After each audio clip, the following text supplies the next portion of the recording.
If your name's not down, you're not coming in. What's new? Retro games. Can you tell me what's new? Retro games, please. What's new?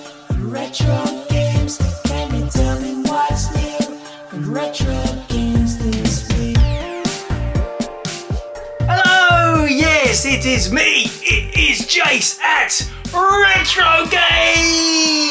Who am I looking at? Who's over there? You'll never know, because I'm never turning the camera around, but let's just say there might be someone hiding in the corner wishing me luck, which is very nice. Thank you for wishing me luck. If only there was someone there. There isn't. Oh my God, he's lost the plot already. Here we go, another show. Can you believe it? Yeah, check the cameras. The cameras are working. I'm not wasting all this incredible personality on nothing, on blank memory card. Anyway, what is he going on about now? Who knows? Who knows? I don't know what I'm going on about. Welcome to Retro Games. What's new at Retro Games this week? We're not doing that yet. Hang on. We've got to talk about this week's stuff. What's happened this week? Well, we've had quite a busy week. Black Friday and Cyber Monday. No Cybermen came. I thought they might have come knocking on the door, but there was no Cybermen at all. I loved Cybermen when I was a kid. They were my favourite. Forget the Daleks. Daleks are rubbish. Cybermen, I remember getting these little cards in Weetabix. And they had like Doctor Who cards, and oh, so excited! I can remember getting before school and like, Mum, can I take the cards in with me? And I remember my favourite, I had Davros, and okay, he wasn't a Cyberman, he was King of the Daleks. But anyway, I love them cards, and I saw him again. I saw him at a collector's fair. Oh, I don't know, probably about 15 years ago now. But this little thing that I got free in the Weetabix, it was like worth 30 quid. 30 quid for some little cards on perforated cards that you could tear off and have like a little handful of pieces of paper with Doctor Who characters on.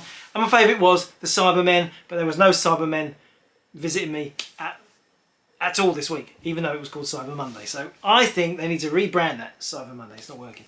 It's not working. Anyway, oh, what's he going on about now? What's wrong with the geezer? Why do I watch this crap every week? I have no idea. It's up to you. It's up to you. I tell you, every single week, go and do something more interesting with your weekends. Do you listen? No, I'm not listening. I'm going to suffer that guy. I'm going to suffer that guy until he gives it up. I'm not giving up yet. Not giving up. We got more people last week. Yes, maybe it's because I did that bit of, if you like Retro Games, watch this thumbnail. Maybe it was all about the thumbnail. Getting my face off it. You see, that was the difference. My face wasn't on the thumbnail, whereas, me holding up something. Maybe not bringing the people in, so maybe keep the face off, because the Retro Games show, that did better, didn't it? It was just a Retro Games show, numbered episodes, it was more fun. No, it wasn't. When I say that, it's not more fun than this. It's not more fun than this. This is brilliant. It's brilliant. We had a great time last week, and we're going to have a good time this week. Mark my words. Mark them. Go on, Mark, get your pen out. Mark them. I said it. Now, let's talk about how many people enjoyed the competition. Obviously, we had our first ever Retro Games competition last week. It went well. It kind of went well. Retro Ed won the prize. He won a TV game and a T-shirt, which have gone out to him. God knows if he's ever got them. But I hope he has. I hope the special deliveries are being delivered during the strike. That's what they say. Anyway. Ed won. It was a bit of a backlash through the comments because it was him who suggested we started running competitions. So he's going to be in trouble if he wins again, but he is included on the sheet. Now, was the competition a success? Is that what brought up the numbers? We're almost shy of 300 views for last week's show. Well, no. No, not the competition, because this week I've got the runners and riders here on a piece of paper. There was only 18. Last week we had 19, and this week we've only got 18 people in the competition. Before I get onto that, yeah, but what we're going to win, because I didn't tell you what prize it was going to be this week, and you probably thought, well, I'm not commenting if I don't know what I'm going to win. So fair enough. This is what this week's prize is. It's another, but it's the brown one. It's a Retro Games T-shirt, like I wear. Very, very, very limited edition. This is brand new, never been worn. There's no BO. There's no BO from me in this because I don't fit in XL, and this is an XL size. Very limited sizes left on these very, very limited T-shirts. They were made about 10 years ago by a brilliant Mark who does all that marketing stuff. Yeah, you can't see, yeah, because you've got Pac-Man on the arms. That's what makes this special. You've got Pac-Man there, you've got the ghost there. Yeah. And you do know, because you've watched all the previous episodes, that we have officially got permission to use Pac-Man from Namco because of our friends at Namco. They let us use the Pac-Man logo. So if you see anybody else ripping off our logo, you tell them, you shouldn't be doing that. It's only Jason's got permission to put Retro Games, Pac-Man and Ghost in his logo. That's right. So get over yourself. Stop it. Anyway, competition. So yeah, that's the prize. You can win an exclusive. The brand. You can look like me. You can look like me. What's better than looking like some middle-aged fat bloke talking about old games? It's a good prize, you know. Anyway, carrying on. Let's have a look at the sheet. So I put the names up. You can see the runners and riders before we get him out. You know what I'm talking about. Let's have a look. So we've got Justin's back in, Lou's back in. Scary Bailey, he's on there. Number 3. He's not particularly scary, is he? I don't think he's scary. Initially, I thought he must be really scary. I thought I felt a bit intimidated when I read his comments. I thought, he's not sure. He doesn't like. He's cross about something. He's cross. He wants to tell me off about something. He did tell me off a couple of times, but I think he's mellowed. He's got into it. We've got a couple of new guys here. Matt Neal's on here. Matt Neal, but he said he doesn't like retro gaming. Doesn't like retro gaming. He's just here for me. He likes me. He likes the show. He doesn't give a almost said the SH word. It doesn't give a crud about all these old games. And I don't know. I don't know why that's a massive compliment to me, but it is, isn't it? He's in the show. He doesn't even care about old games. I like him. I like him a lot. I'm not saying he's going to win. Last week I made a mistake. I mentioned Ed, and he won. He was the only person I mentioned. This week I'm mentioning loads of you. Retro Games Revive. Tet Lee, he's new, just discovered us. That was good. Agui John, I'm guessing he's from foreign climes, but he didn't put where he's from. But he called Marvin a piece of junk, which I liked. Yeah, piece of junk. He's right, but you know, it was just a bit blunt, wasn't it? Ezra's there, number 8. He wished us happy Thanksgiving. Because he's in America, isn't he? He's Arizona, isn't he? In the desert. He's our one American viewer, and brilliant. He wished me happy Thanksgiving. I mean, I don't know what I'm meant to do. Eat turkey? I might do. I wish I had some turkey. I think all the turkeys in the UK have died of bird flu. Maybe it's okay in the US. Anyway, carry on. Retro Ed. He's got number 9 again. I don't make the numbers up. That's the order that you guys wrote in. So yeah, Retro Ed is at number 9 again. Please, Ed, don't win this week. Richard Cooper, Retro Claire there. I don't know if that t-shirt might be a bit big for her. Maybe because you could use it as a nightie. A big t-shirt night. Imagine that, going to sleep with a big Retro Games t-shirt. I think about that. It's just incredible. It's incredibly sexy, isn't it? Wearing the Retro Games t-shirt in bed. That's what I tell my wife anyway. Carry on anyway. What have we got? Midnight Dreamer. Gareth from Wales. Yeah. Does he like Dragon? He likes Archimedes and BBC stuff. I know this. And he likes Nintendo stuff. I don't know if he likes the Dragon, but he should do. He's in Wales. Wondrous Jaguar. His favourite game. Can you remember last week I asked, what's your favourite GameCube game? And I big up to Monkey Ball. He said his favourite is Paper Mario. It's hard to say anything to that, isn't it? Paper Mario. I have one adjective for that game, and that's a bit tedious. It's a bit tedious. I found it a bit slow, a bit laborious, a bit like, I kind of feel like that about the Mario RPG as well. A bit slow. But anyway, we've got another one there. Number 16, Coevin. I don't know. I'm mentioning everyone. Peter. I teased him last week because I said he's the one who said, "Oh, you should give away a T-shirt for the competition," and I said, "That's what the competition's for." But he picked me up on that, and the fact that he put his comment in before he got to that part of the show, which is good on him. Good on him. He was so keen to comment. He didn't even know what the prize was, and he jumped the gun, and he's in again. He said number 17. Good luck, Peter. And the last one, Tutasese. Said, I'm like a kid's TV presenter, like a proper Andy Crane, Philip Schofield. No, I don't want to be like Philip Schofield. Do not compare me to Philip Schofield. And he also said he wants Nintendo Neo Geo AES to be the prize. Well, you got to sell for a T-shirt. Sell for a T-shirt now. I've gone on about the list. I've got you all excited. You've seen your names on the screen. There's only one thing for it. Let's get him out. Oh yes, here he comes. Oh yeah, it's Marvin. It's Marvin. It's Marvin. Marvin is back on the show. Remember your number. You've got your number there. I've set the top to 18 runners and riders. Let's all hope it doesn't go number 9, but it will be hilarious if it does. Let's put it on. I think we get an E message to start. This is proper. That E means error. I thought it wasn't going to work after that, but it suddenly sorts itself out. E's are good. You remember that one there? E's are good. E's are good. I'm not promoting drugs. That was just kids don't even know what that stuff is. Anyway, I think I need to just press the button. I must just start with that pattern before I press the button. I don't know. I'm getting ready. I'm going to do the 5, 4, 3, 2, 1. You ready? You ready to win the competition? Yeah, you're ready to win that T-shirt. 5, 4, 3. Come on, Marvin. 2, 1. Good luck, everybody. Yes.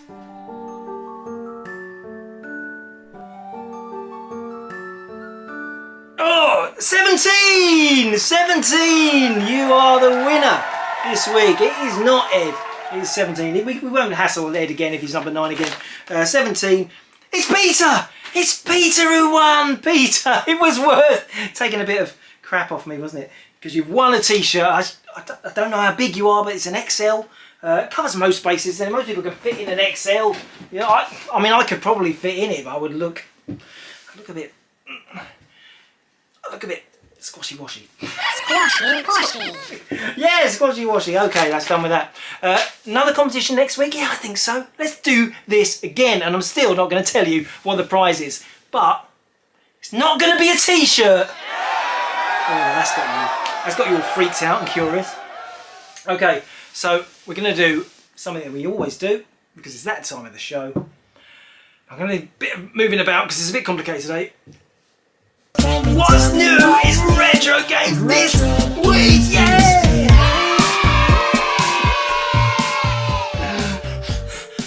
I never get bored of that tune, never get bored of it. I play it every night. I play myself to sleep with that. What's new? Yeah, great fun tune. Now, you might remember back in, I don't know what episode it was, possibly episode 7, 8, 7, 6. Oh, anyway, talking rubbish. Episode 6 of the Retrogames show. Do you remember those days when we did the Retrogames show? It was longer, bigger, better, more features. Now we do this one. We make of that what you will. We covered some really rare Sega Dreamcast consoles. Now the Sega Dreamcast is one of the all-time great Retrogames consoles. Everybody loves it. It was the last final hurrah for Sega. And we covered 4 super... Did we 4, 5, maybe 6, maybe? We had the Hello Kitty ones, we had the, still in stock, you can see them. We had the silver one. They were amazing consoles, we sold a couple.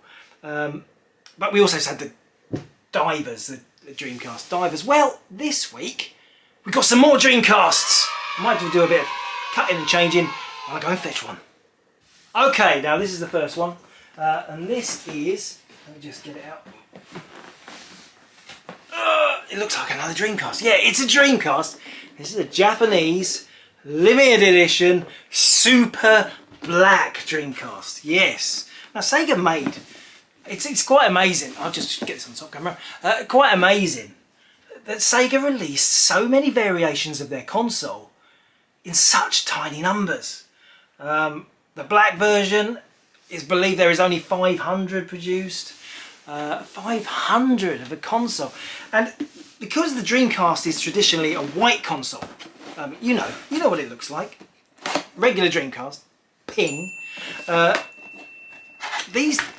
just amazing to see. Now, again, these are brand new, unused, so I've got to be very careful taking them out and putting them back. Now, I can see the controller already. Let's just take this bad boy out. Brand new, never been used. Look at this glossy, gorgeous. It is a super black, isn't it? I do believe that we had the sports version, didn't we? A couple of when we did the other Dreamcast, there was the sports version, and that was black, but it wasn't as shiny as this. You got the sealed Dream passport there, Japanese, all Japanese. We've got some paperwork. Of course, we've got paperwork. I'll move the box out of the way. I'll move the box to one side because it's blocking me. You don't want to see me. You want to see me. Want to see the box? Yeah, still sealed, all the documentation, everything's still sealed. It's absolutely phenomenal. Got some sort of quick start guide all in Japanese. Mega, I mean, I hate touching this stuff because it's so beautiful, but you guys would never get to see it. Someone would just buy it and you'd never have seen it. So I think it's worth the contamination of my touch. That sounds like an idea for a new song. Contamination of my touch, to let you guys see, and look at the gorgeousness that is. Look how pristine and beautiful that is. So shiny, never used. I'll press the button for you. You ready? Are you ready? I'll shut up for a bit and let you hear it, see if it makes noise. No, it didn't really. It didn't really make much noise, but you know, the thought was there. I'll do the click, it would be nice, doesn't it? Oh yeah, it's nice. It's got that little echo, isn't it? A little echo, and there's the back. It's a black Dreamcast, and I know what you're thinking. Okay, Jace, move on. Right, the next Dreamcast is this. Now, I can barely bring myself to tell you this. This is the pearl blue variation of Dreamcast. Released only 200. There's only 200 of them in the world. It's just incredible, isn't it? The rarity level of making limited edition consoles like this. 200. Again, brand new, unused. It's probably the only one that's not. Well, I don't know. Probably some collectors have just bought these, managed to find them, and just stored them forever. Let's have a look at the controller first. Like before, again, it's like a metallic, shiny blue. It's quite pretty, isn't it? Quite pretty. Pearlescent blue is what they're calling it. Again, just like the other one. Got the Dream Passport sealed. Everything's brand new. All the cables are sealed. Mad, isn't it? Mad. Proper collector's stuff. Let me just get this out. Of course, it's got all the manuals in there. They're exactly the same as the pack, and even the quick start guide, the same as the black one. So you've seen that one. I'm not going to show that, but I'll show you the console. Again, never been touched. But look at that. Isn't that beautiful? It's like a two-tone, sort of the milky white, familiar on the bottom, but lovely blue, shiny blue on the top.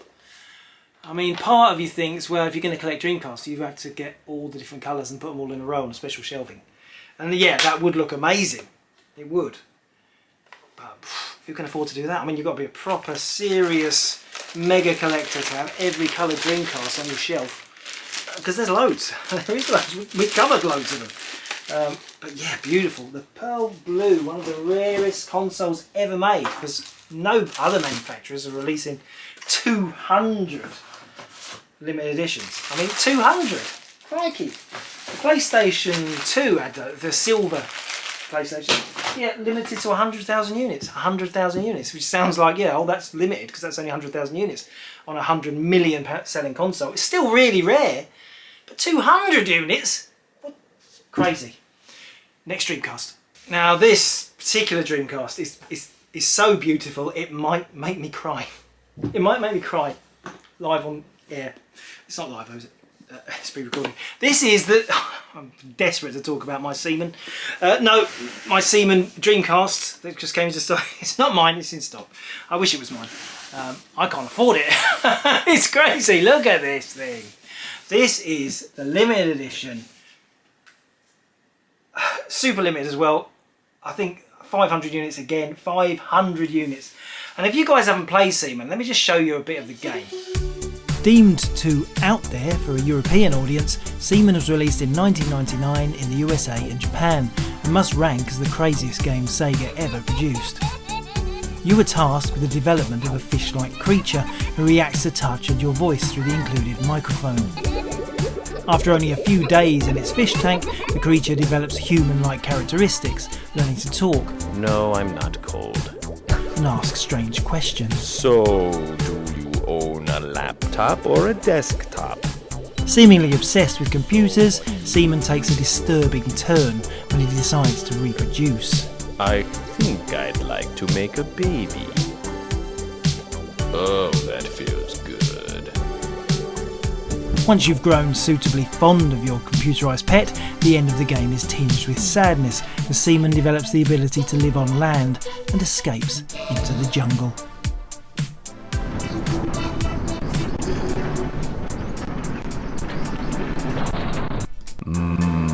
Freedom.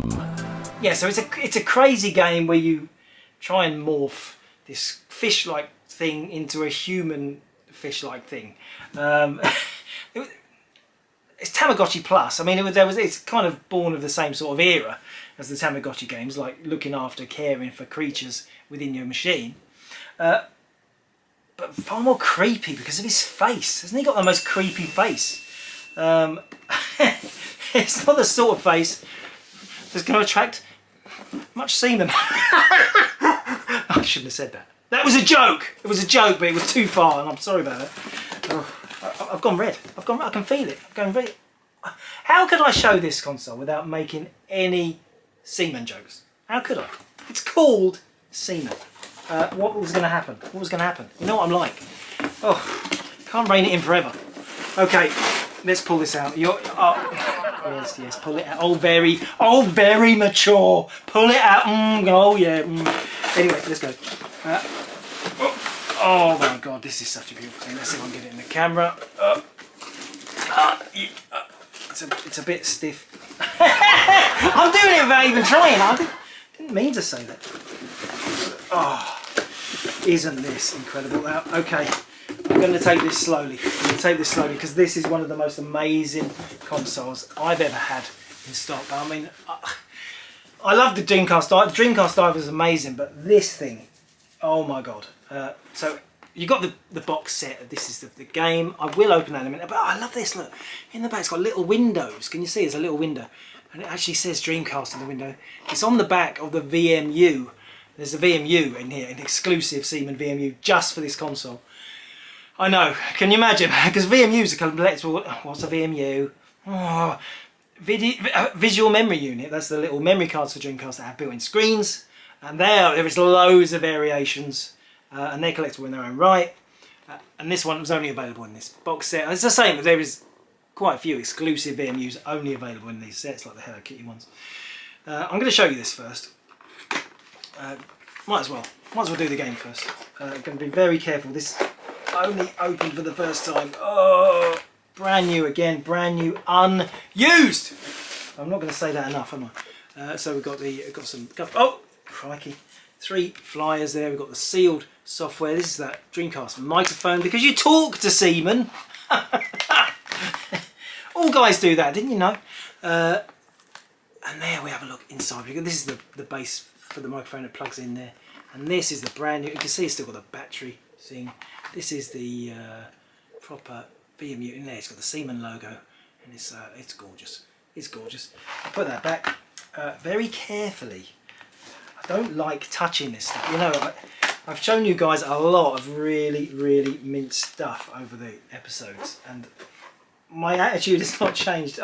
I don't think they should be touched by human hands. But that is also very sad because I'm always like anti-sealed and anti. But I don't know. Just things are beautiful, aren't they? Sometimes some things you just want to look after. Okay. Right, let's get to the console. Come on, Jace, get to the console. Well, let me show you the controller first, because I did that in the last ones. The controller, look at that. Look at that. Yes, transparent. Transparent. Grey on the bottom. Transparent, look at that. Isn't that gorgeous? Absolutely gorgeous. Now, there's a few more extra things in this one. So you have you got the same quick start guide, a sealed dream passport, different sort. There's something extra in it. This is still sealed. All the extra documentation is still sealed in this bag. And there's a soundtrack of life, which I guess is the soundtrack to the game. That is sealed inside there. But here we go. Here we go. I mean, this is one of the most amazing looking consoles I've ever seen. It's insane. It is a skeleton transparent Dreamcast. Look, you can see the circuit boards. Look at this thing. Oh my God. It's grey on the bottom. Let's do the other side, see different circuits. Well, you can't really see much on that side. Let's open it up, I'll show you inside. Because you can see like, can you see, look, oh. I mean, yeah, sure, someone else can just like show you a Dreamcast taken to pieces. But this time, you don't have to take it to pieces to see all the beauty inside. Dreamcast, famous for being the first liquid-cooled processor in the Dreamcast. And I think a lot was made of how powerful the Dreamcast was. It was really meant to be the killer console, like thrash PS2, like it was going to dominate because it was just so powerful. I mean, the whole term Dreamcast, it was the power to make your dreams come true. So I think that it's turned into a bit of mythology, really, hasn't it? There's that rumour that the reason why Dreamcast fans are so loud was purposely done so that you thought this was the most powerful console because it was just so loud to cool the chips. Had to be so loud. Yeah, like they did that on purpose to trick people into thinking it was the most powerful console that could ever be. I don't think the fan really needed to be so loud. It's a bit like turning on a hairdryer, isn't it? A bit, but anyway. But we love the Dreamcast because we all love those games. Best Dreamcast game, that's a topic for this week. What do you reckon? I instantly think Crazy Taxi Daytona 2001. But that's my own personal preference. There's still a lot more Power Stone. What else comes to mind? Soul Calibur's amazing on Dreamcast. I played that to death.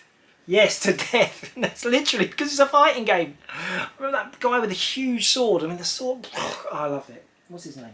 Oh, it's going to come to me. It's like an old knight name, isn't it?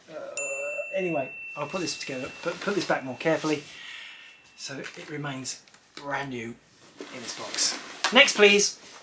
Okay, the last Dreamcast of the day, and it is this. It's Seaman again. But this is the Seaman Christmas package. And oh my god, yeah, you're thinking that is one. Yeah, look, there it says it on the front. Look, Christmas package. Christmas package box set. Amazing.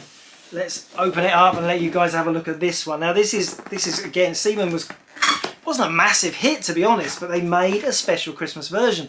The difference being he wears a Christmas hat in the game. Yeah, that's right, a fish wearing a Christmas hat. Who said games are a bit out there? I'm going to pull this out of the box very nicely. I know, you're getting excited. Now, very similar to the last one, obviously. This is similar because it's a follow-on box set of Seaman stuff, and it comes with another sealed soundtrack, all the same documentation. Different Dream Passport again, loads of different variations of that. Let's get the controller out. Look at the colour of this. I know. Look at that. Bright Dayglow, orange, a green thumbstick, and the blue D-pad. Isn't it bizarre? What a crazy colour, but it's kind of Christmassy. I mean, Japanese don't really, they celebrate Christmas a bit, but it's not the traditional Japanese holiday. But they still made a Christmas special. Japanese people all go out to Kentucky Fried Chicken on Boxing Day. On Christmas Eve. For Christmas Eve, oh, ruined that. On Christmas Eve, Japanese people go out. It's a tradition. It's a massive tradition. It all comes back from the adverts from the 50s. They go out in Tokyo, in Osaka, anywhere they are, to the local Kentucky Fried Chicken, and they eat Kentucky Fried Chicken. And that is a Christmas Eve tradition that I can get on board with. I really can. Anyway, carry on. So we've got the game set again. Very, very similar. You're thinking, well, that's going to be exactly the same. It's got the little windows. It's got the... Yeah, but it's not really exactly the same because it's got the special. Let me have a look. It's got some different stuff. It's got more flyers. It's got a little special Seaman Christmas flyer. The game. I guess the game is a different version because it's got the Christmas hats in. And there you got the red, orange, whatever. And it's got the Seaman. It's got a little Seaman. It's covered in Seaman. And it's got a Seaman there. Little guy. Beautiful, untouched until now. I've ruined this with my fat, podgy fingers. You know, no, I haven't ruined it. I haven't. I'm putting this back nicely. I do want to get this back in the box. I've got to get it the right way around so that the little window marries up with the.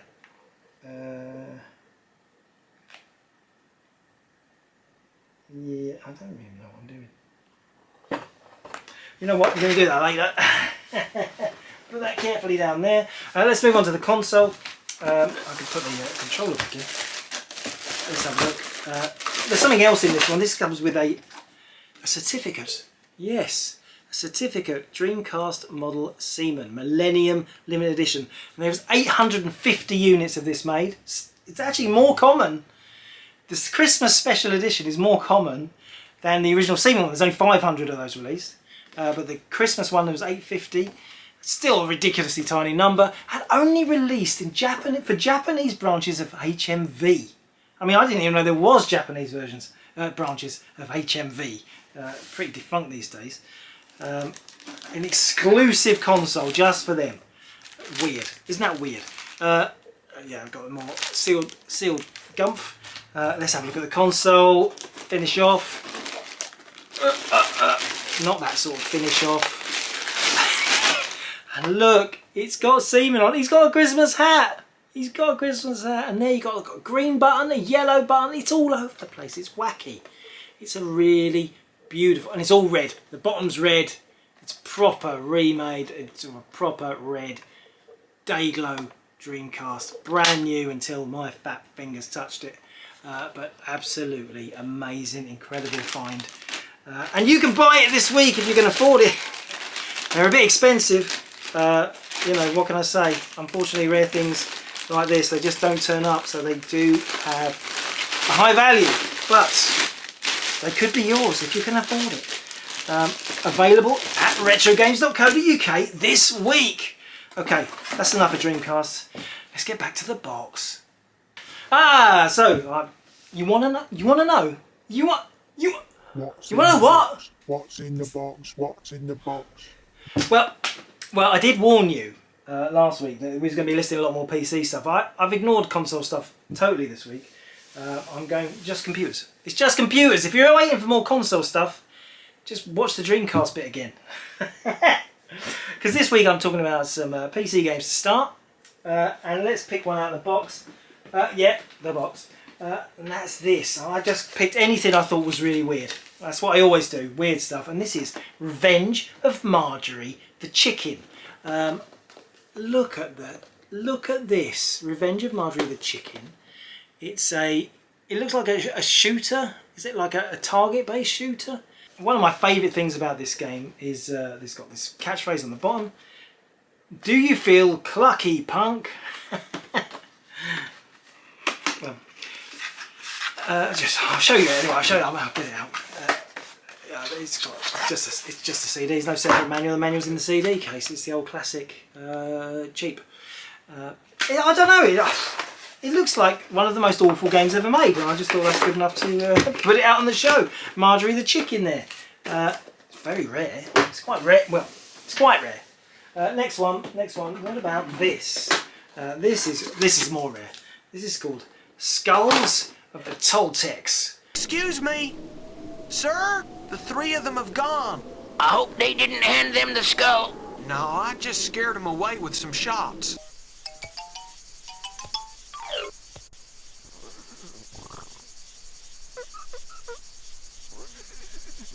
Looks like a Lucky Luke game, but I don't think it is a Lucky Luke game. It's a arcade, like, you remember that last week with that Don Bluth style, was it Brain Dead 13? It's one of those kind of animated cartoon sort of games. And as you can see, it's absolutely beautiful condition, incredible, like it's never ever been out of the box. Beautiful, three skulls of the Toltecs. I think that's, is it a Mexican game?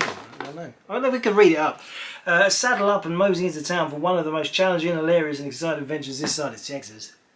The treasures of the Toltecs are within your reach, riches beyond your wildest dreams. But first you must locate the three skulls.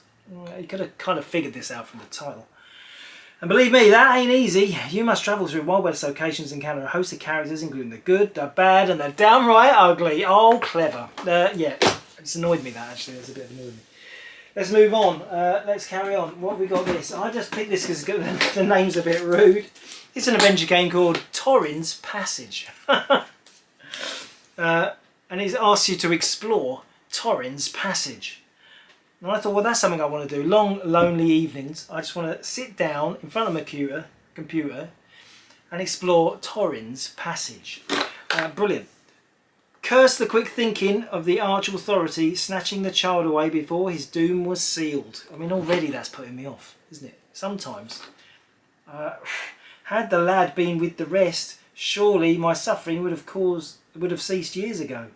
At last I have found him, but in a world of isolation and innocence, it's all a bit gobbledy, isn't it? But anyway, it's a new vehicle for Al Lowe's Twisted Humour. That famous guy Al Lowe, and let's talk about Al Lowe. He's a former high school band director, but he is the creator of Leisure Suit Larry. So, I did like Leisure Suit Larry, but we were naive times. When games weren't rude, were they? Games weren't rude back then. So Leisure Suit Larry got more traction than it deserved, possibly, because it's a funny adventure, but it wasn't like, well, it's not one of my favourite games. Is it anybody's favourite game list? It's just something they remember playing because it was naughty, and we don't mind being a bit naughty. Anyway, yeah, so Torrin's Passage, written by the creator. It's like I only just found that out. Written by the creator of Leisure Suit Larry, so actually... It's actually quite interesting. It's more interesting than I appreciated. What's in the box? Okay, what about this item? People love this game. Grim Fandango.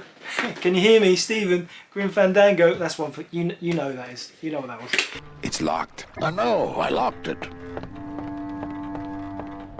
It shone pale as bone as I stood there alone, and I thought to myself, how the moon that night cast its light on my heart's true delight. Sick of it, Manny.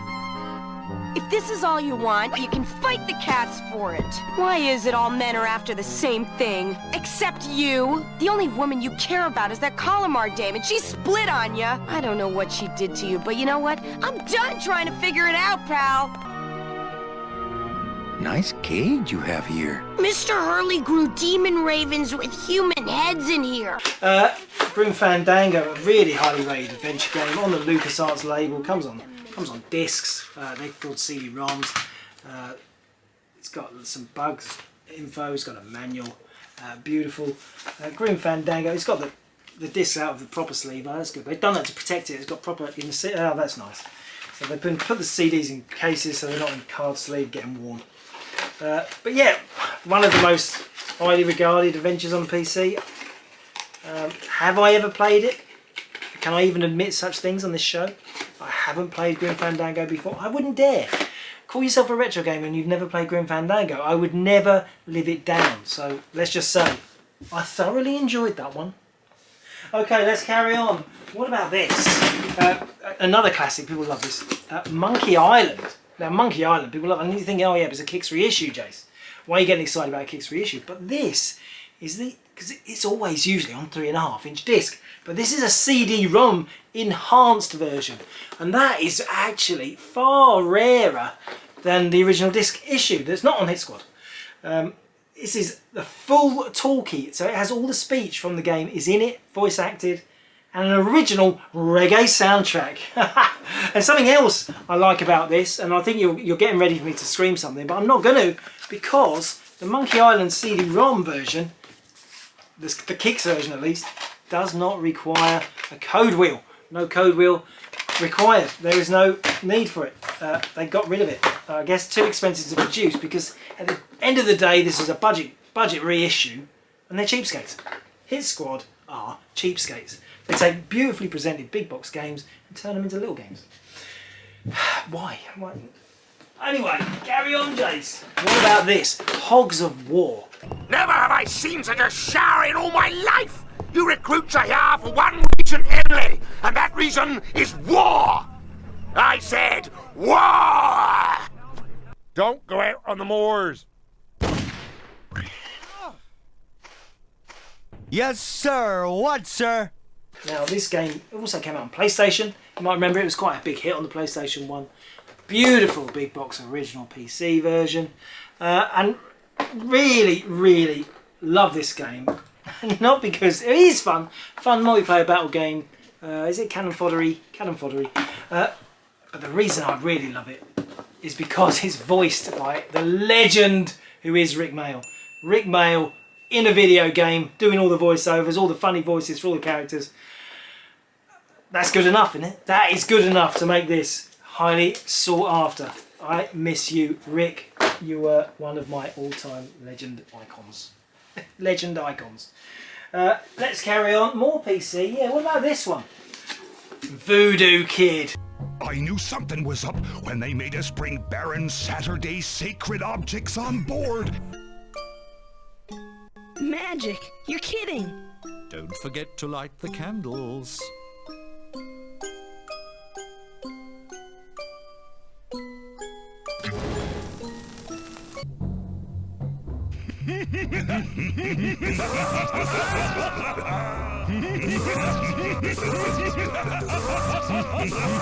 Voodoo Kid. Is voodoo? If voodoo's a religion, is this offensive? Is this going to be offending anyone? I don't know. I always think voodoo.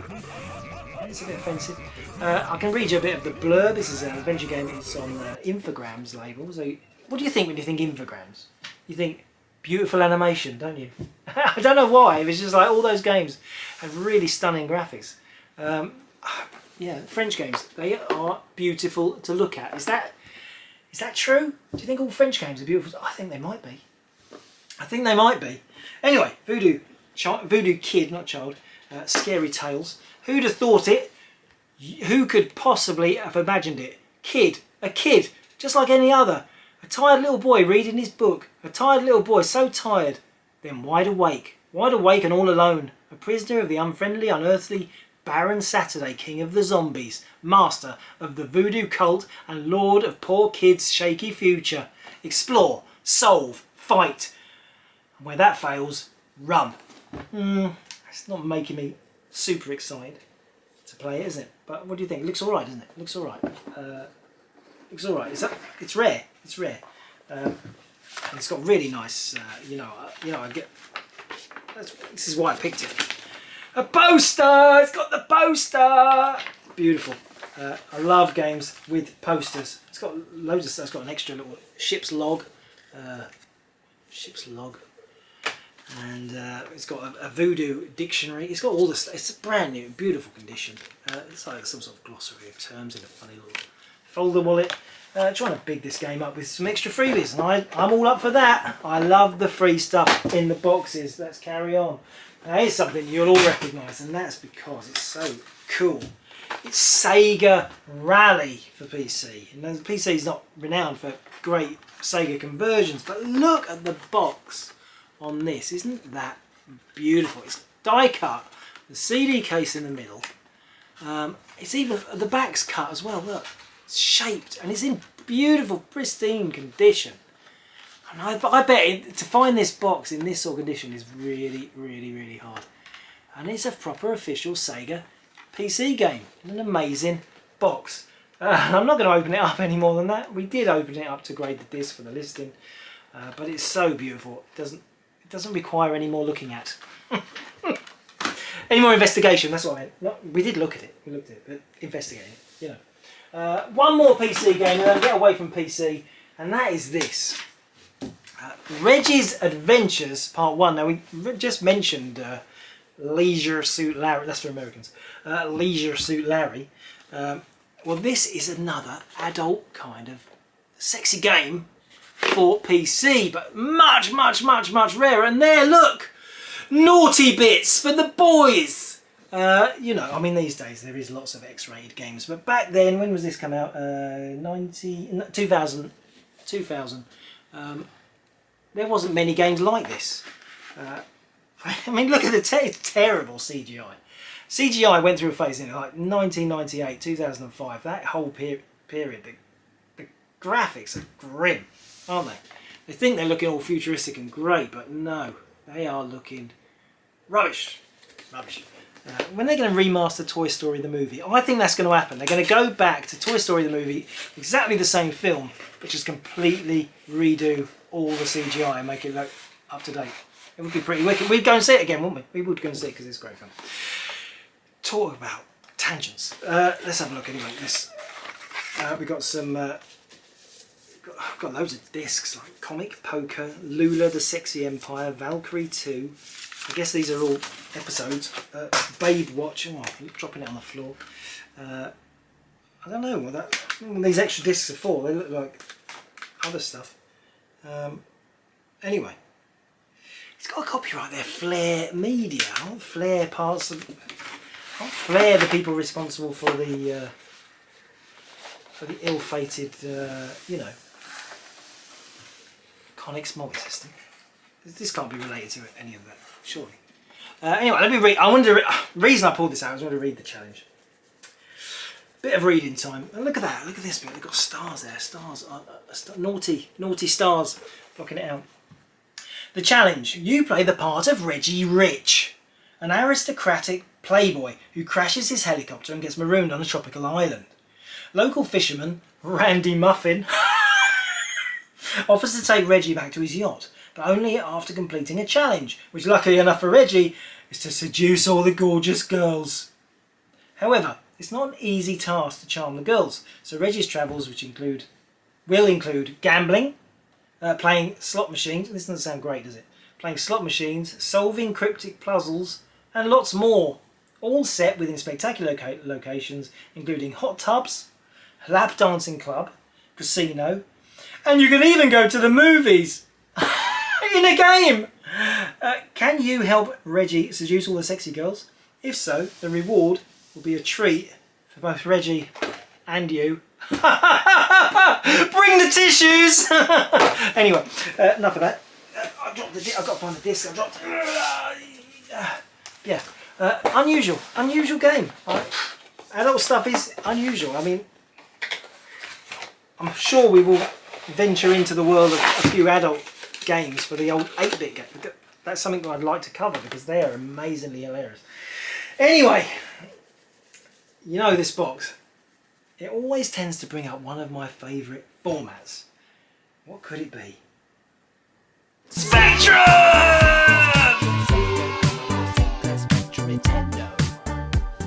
Yeah, Spectrum! Spectrum, you knew it was coming. We love ZX Spectrum on this show. And what about this? This is an unusual one. Badlands. This is a great game. It's like from the coin-op, 10-gen coin-op. It's got a manual and everything. Now, I'll show you it running.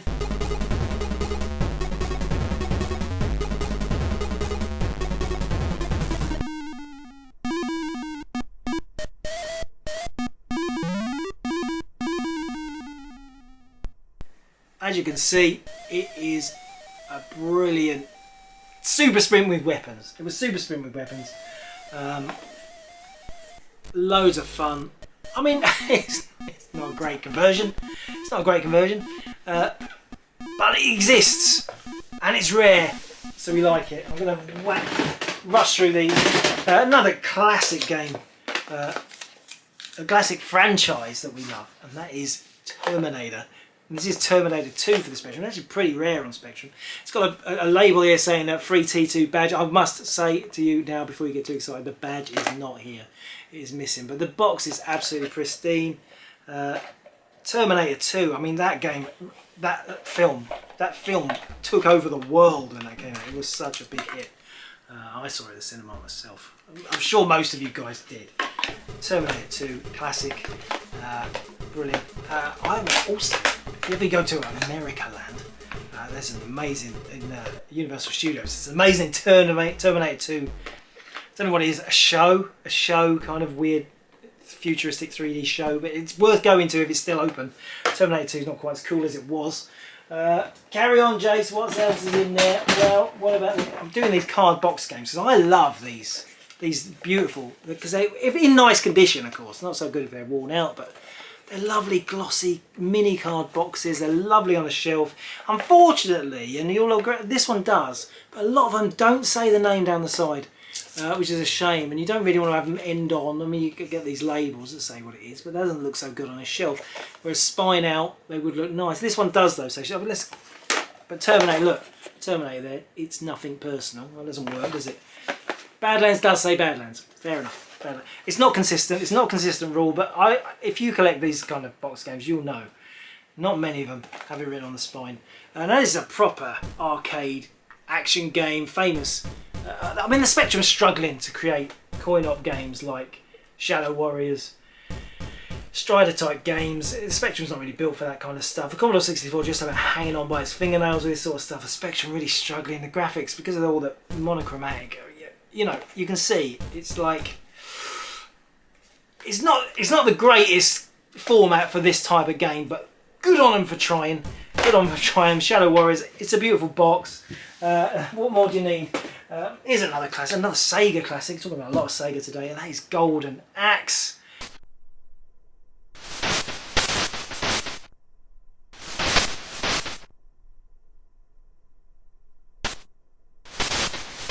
Golden Axe on the Spectrum. It's not a bad conversion. Golden Axe, obviously, famously best on the Mega Drive. I mean, you're putting Mega Drive games on the Spectrum. The Mega Drive is, I know it's 8-bit versus 16-bit, but there's more to it than that. Even high-res colour, proper sound. You can't really compare Spectrum capabilities to a Mega Drive. It's like, it's a bit, they wouldn't win the fight. There's no winner there. But anyway, this is a beautiful example. Look at the contents of this, absolutely. It's got a brochure in there. It's got look at that manual, yeah. But look at that, also mint. They super rare. It's not that. It's rarish. Super rare. That is folded. It's never been unfolded, but it is the Golden Axe poster. It does say it's in there on the sticker on the front of the box, but you don't often get it because everybody likes to cover them in blue tack and ruin it and put it on their wall. But there we go. That is Golden Axe. Lovely, lovely. I love posters, free posters, flyers, bit of bonus, a little bubble wrap envelope. I guess that is original too, but it's unusual. That fits all nice in there. That is Golden Axe, lovely book, and that again has got it on the side. So I've really destroyed my own argument.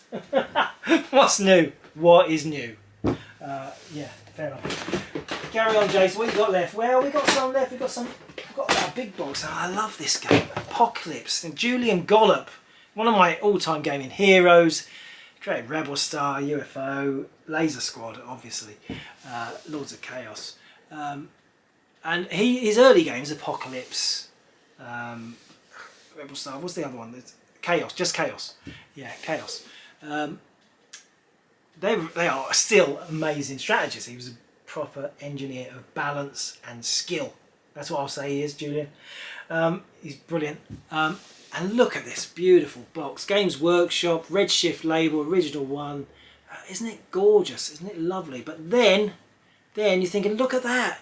This is like going to be some mega game. And then you see the actual screenshot. You ready? You ready? Boo!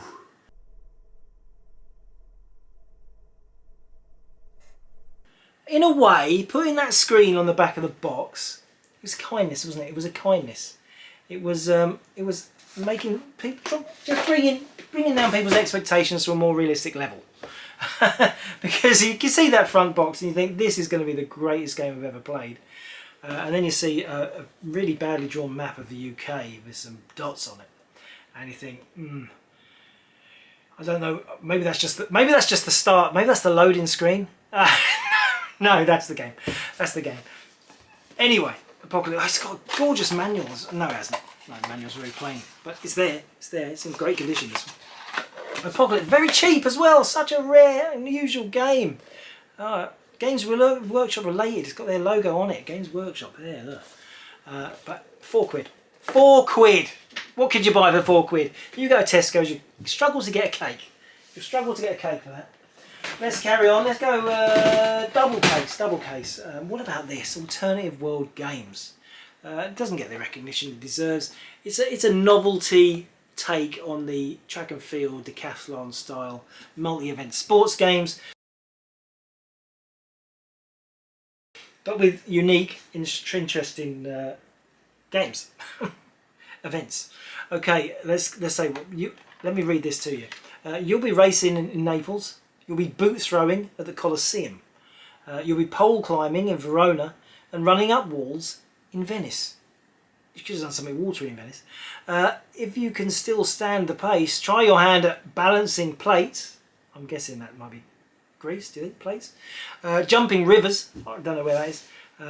Pogo and pillow fighting. Yes, that internationally acclaimed sport of pillow fighting. And when I looked at this, yeah, when it came in, I imagined, what about if this was the only game that came out of the Spectrum? What about if this was it? This would be one of the most famous games ever. What about if there was only 10 games for the Spectrum, only ever came out? Make a Chip, Scrabble, Survival, those would be 3 of them gone. Can't count Horizons, but you could count Hungry Horace, Horace Goes Skiing, Horace Goes Spiders, that's 6. You've got Space Raiders, Othello, Chess, that's the 9, and this. And that's the whole catalogue for the Spectrum. Imagine that.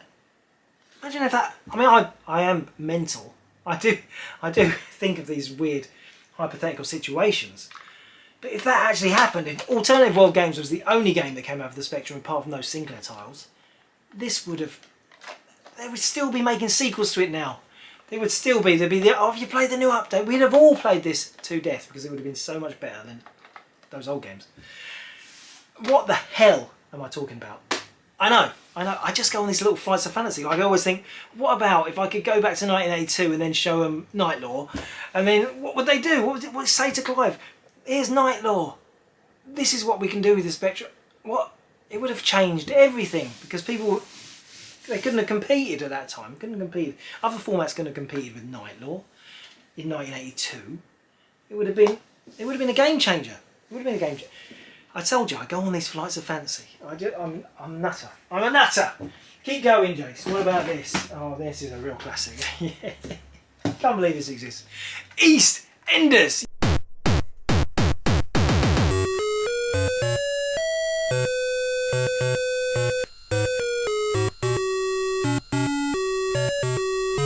Yes, EastEnders, the video game. You can't believe this is true. It is true. They made a game of EastEnders. They made a game of Grange Hill as well, don't they? Maxon, quite famous for making games of things that nobody should make games of. EastEnders, the game, it's not even an adventure game. It's an arcade game. Let me show you EastEnders.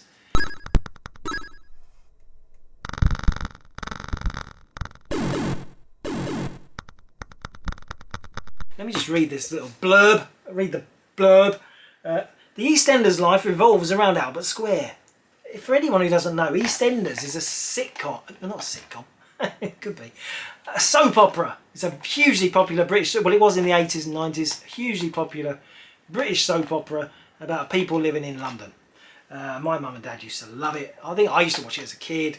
Everyone's given up on soap operas now, haven't they? They're watching this instead. Yeah! It's like EastEnders, but with less...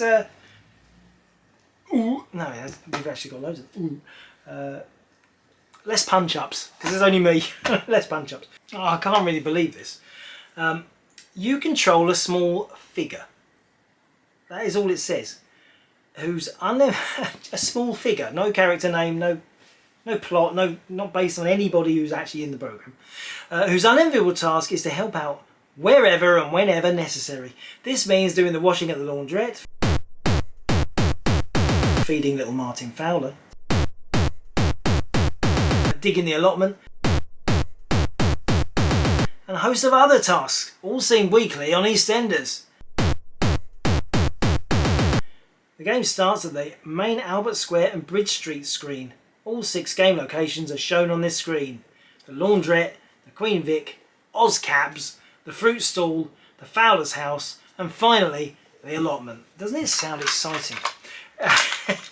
It's such a quirk. I love it.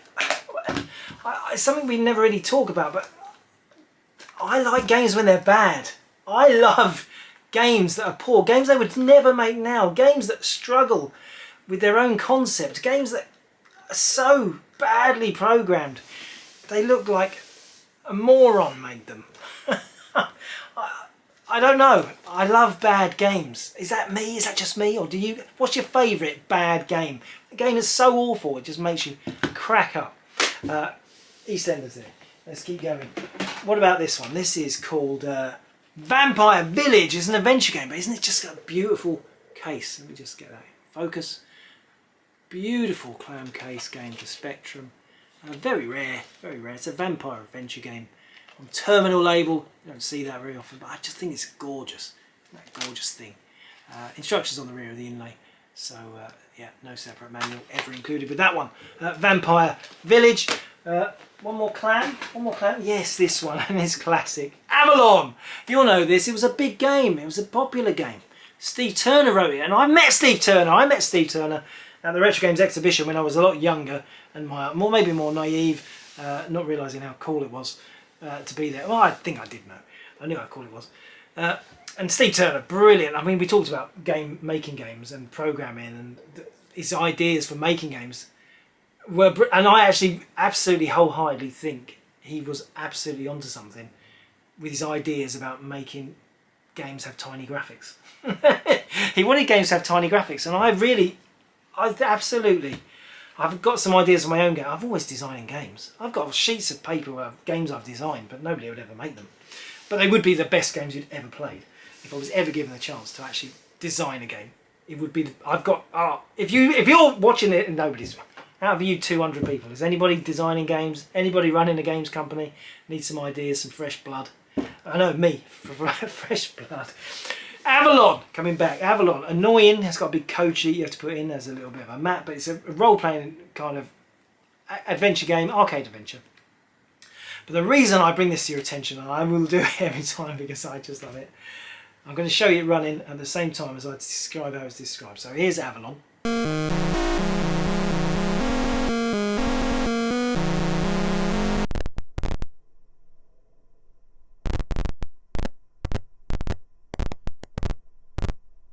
This is described on the packaging as the 3D adventure, this is the one, movie.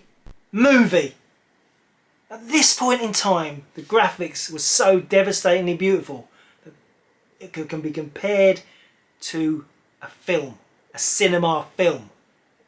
Can you imagine this running at the cinema? It would be bloody cool, wouldn't it? It would be really cool. What am I talking about? It's a brilliant movie. Avalon the movie. Avalon, famous for being a song, isn't it? Brian Ferry, isn't it? Avalon.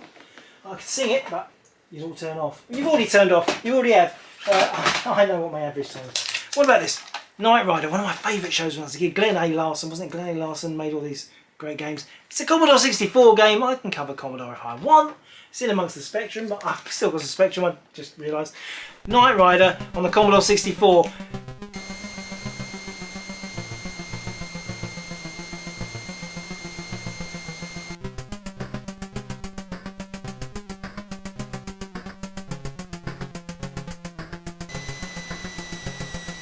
Yo, Devon! Michael Knight. I loved Knight Rider. I loved it. They tried to reboot it a couple of times, never really worked. Here's the reason I wanted to show you though, and this is because it's. I didn't even show you the beautiful box. This is great. There's Michael there, and there's Kit. Beautiful game. But this Knight Rider cassette, and this is what. And I've got to say, this is local to me. This is Softly sticker. And this is a computer game shop, 5 to 7 Deer Walk in Central Milton Keynes. Quite local to where Retrogames is based. And I tell you about vandalism of games every time I see it. And this isn't going to come off. That is a proper gold lace. That is stuck onto paper. That's not going to come off. I don't know what you can't ever fix that. What's that show on TV? The repair shop. I'll take it into the repair shop and see if they can do anything with it. I don't think they'll be able to. Anyway, the tragic news is, I used to work in Softly. I used to work there when I was at school. It was my favourite computer game shop. I was in there all the time. And they offered me a Saturday job, and I was in on Saturdays and evenings. I loved working there. It was my first time working in a computer game shop. Was pretty cool. It was the first shop I ever worked in. And now every time I see that Softly sticker ruining some brilliant cassette game, it makes me feel melancholy. Reminisce on the past. Nice. Okay, now this is a strange one. This is Super Champs. This is not W.H. Smith's, Smith's Crisps. They were a big crisp brand when I was a kid. Made loads of great snacks. Quavers, Smith's Quavers, weren't they? Smith's Frazzles, chipsticks. And they made this game, and I think you sent off tokens from the back of the crisp packet, and you got to play they sent you the game through the post. So it's quite rare because not many people did. Well, it's a free game. Maybe a lot more people did it than I think, but we've only got a couple of these in stock. And it came in again this week. It's got photos on the back. Never a good sign. Photos on the back of an inlay. Let's have a look. Now, it's just I'm going to show you this right in a sec. But anyway, I wanted to read you this because it's amazing. I thought if I can run it side by side. Yeah, do that. Run it side by side while I describe. There are 4 of the fantastic Super Champs vehicles waiting for you in the Smith's Super Champs Action Challenge. A powerful motorbike. The incredible jet boat. The buggy. Is it a bit buggy? And the speedy go-kart are all fueled up and ready to go! Yes! Possibly a bit oversold, that one. But anyway, rare game. Smith's Crisps Super Champs. A promotional game. Promotional games are very rare, aren't they? They're rare. They're unusual for the ZX Spectrum. Now, got a few more things in my box. 3 more things. And they're budget games, because let's be honest, it's harsh to say this. Something I realised very recently. More people collect Spectrum budget games than full price. What do you think of that? Is that a bold statement or what? But I think it's pretty true. Budget games fly out. The originals, the actual proper authentic originals, they can hang around and get multiples and multiples in stock. They end up working their price down, because every time a multiple comes into stock we adjust the price, so they go down, down, down, down. Before you know it, you've got the budget games like 3-4 quid. You've got the original, we've got 10 in stock for £1 each. It doesn't make any sense. You guys love budget reissues. It's so obvious. I mean, I used to have a record shop years ago. Reissues, nobody wanted the reissues, they want the originals. They want the actual thing from the time, not some half-cocked, rushed for release cash-in on a previously popular title. But in gaming, no. You guys like budget games better than... that's not to say it's all reissues. I mean, it's budget games. The ones I'm going to show you are not reissues. But budget games, they were, by their very nature, lower quality, rushed out. I mean, Mastertronic at their height, releasing 30 titles a month. 30 titles a month. And that's crazy, isn't it? 30, any games company releasing 30 games in a month. You can just imagine how much stuff they would get. And what about all the games they didn't release? Somewhere there's going to be an archive of all the stuff they didn't put out. And that would be really horrible. Anyway, moving on. Budget games. First one I'm going to start with is Downtown.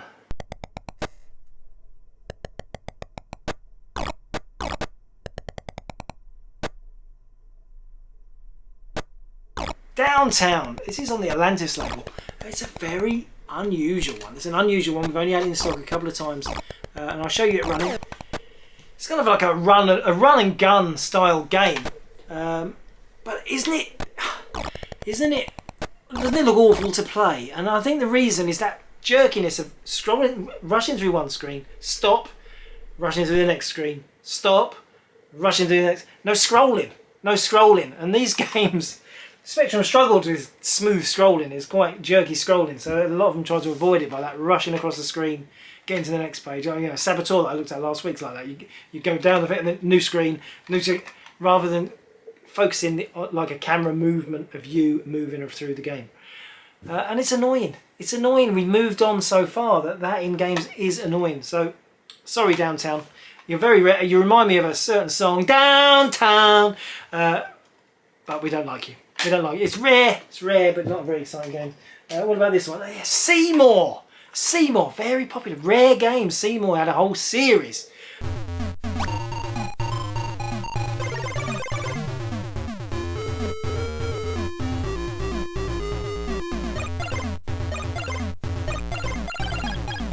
on the Codemasters label. Codemasters is incredibly popular, owned by EA now. Why?